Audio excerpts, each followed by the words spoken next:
Buenos días. Good morning, everybody. Gracias en primer lugar, al Congreso Mundial de las Familias por darme la oportunidad de presidir esta mesa que espero resulte muy interesante y no defraude a nadie, especialmente de la estupenda mesa que hemos disfrutado ahora hace un momento. En primer lugar, esta mesa sobre libertad religiosa, derecho fundamental, me gustaría dar unas pequeñas pautas que sirvan de marco general para encuadrar toda esta problemática y este derecho tan importante para el ser humano en el siglo XXI. Muchas veces cuando hablamos de libertad religiosa, cada uno puede tener una idea, un concepto determinado, y me gustaría, por tanto, comenzar dando una pequeña definición que creo es importante. Entendemos por libertad religiosa el derecho a tener, a mantener o a cambiar de creencia espiritual.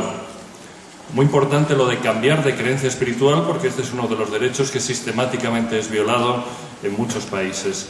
Pudiendo ser esta libertad expresada de forma sin ningún problema, tanto en privado como en público, sin forzar la conciencia de la persona y sin que le suponga ningún tipo de discriminación. Derecho a vivir la fe de forma privada y a expresarla en público, incluyendo no solo el culto, sino también el poder hacerlo a través de actos de servicio caritativo, de servicio social, prestando atención sanitaria, educativa, a través de instituciones religiosas que tengan una voz libre para poder hablar en la vida pública. Es, por tanto, un concepto muy amplio, pero que ciertamente es importante que tengamos en cuenta. Como todos saben, la libertad religiosa está reconocida en la Declaración de Derechos Humanos, en su artículo 18. No se trata de un derecho marginal, no se trata de un derecho de determinados grupos más o menos fanáticos, así nos acusan muchas veces, de gentes que practican su religión de una forma exaltada, sino se trata de un derecho primario, como ha mencionado el Papa Benedicto XVI en su discurso al cuerpo diplomático en enero de este año. Cuando se viola el derecho a la libertad religiosa, es señal inequívoca de que en el estado en que se produce faltarán también otras libertades y posiblemente se violen los principios democráticos. Esto es algo absolutamente sistemático. Cuando no hay libertad religiosa, no hay libertad de ningún otro tipo. La defensa de este derecho nos debería unir a creyentes y a no creyentes, a fundaciones, ONGs, asociaciones, religiones, cualquier tipo de asociaciones preocupadas de verdad por este derecho fundamental. Teniendo en cuenta una cosa muy importante, y es que protegiendo el derecho a creer, se protege también el derecho a no creer. Y esto no lo podemos olvidar. La defensa de este derecho afecta, evidentemente, a los ciudadanos de a pie, pero afecta muy directamente a los políticos y a los gobiernos, que independientemente de sus creencias, tienen la obligación de velar por su cumplimiento. Los políticos tienen este deber de defenderlo no solo en sus propios estados, sino también en todo el mundo, de tal modo que se promueva su defensa en foros, organismos y parlamentos internacionales.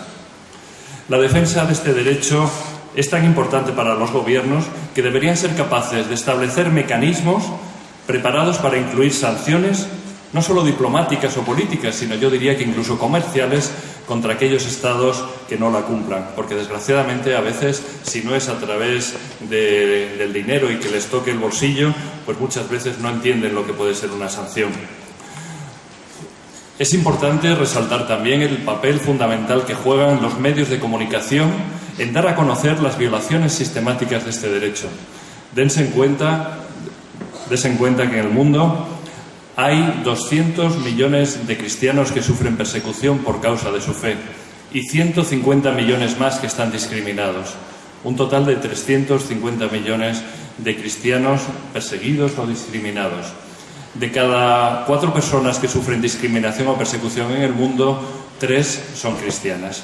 Por tanto, tenemos mucho que decir y tenemos mucho que hablar en este sentido. En los medios de comunicación se ha observado una omisión, yo diría que ciertamente culpable, del deber de información de hechos que infringen de forma brutal en el siglo XXI con todo tipo de violaciones de este derecho, asesinatos, secuestros, todo tipo de chantajes, actos realmente irresponsables y que muchas veces no han sido denunciados en los medios de comunicación. Por tanto, la omisión de esta información resulta algo no solo irresponsable, sino culpable y cobarde. Desde el punto de vista de la Fundación Católica de la Santa Sede, Ayuda a la Iglesia Necesitada, fundación que dirijo en España, cuyo carisma fundamental es el apoyo a los cristianos necesitados y perseguidos en el mundo, recurrimos con toda nuestra fe a un instrumento que entiendo que no está de moda y precisamente por eso debemos recurrir a él más que nunca. Y ese instrumento es la oración. Si yo hablo en el Parlamento Europeo sobre la oración, pues algunos se reirá, pero para mí es mucho más importante. Y la oración, ciertamente, sabemos, porque nos lo dijo Jesucristo, que es capaz de mover montañas, una oración dicha con fe. Por tanto, invocamos a todos los cristianos a que recen por los hermanos que sufren, por los hermanos perseguidos. Y instamos también a los creyentes de cualquier religión para que igualmente recen y esto influya en sus gobernantes, para que cambien esos corazones de piedra por corazones de carne. Dado que la causa principal de la violación del derecho a la libertad religiosa es en gran medida el fanatismo o el radicalismo extremo con que algunas religiones lo viven, instamos también al diálogo interreligioso para que siembre puentes de comunicación que busquen honestamente la paz y la convivencia entre los hombres. En conclusión, defender la libertad religiosa no supone defender privilegio de religión alguna sobre otra religión, ni privilegio de los creyentes sobre los que no lo son, sino defender el derecho del hombre para ligarse con un Dios. Eso quiere decir la palabra religión, ligarse con un Dios que es el fundamento de la verdadera cultura y de la auténtica paz. Derecho a la vida, sí, naturalmente. Derecho a la vida de la fe, más aún. Derecho a la vida de la gracia, también. Muchas gracias.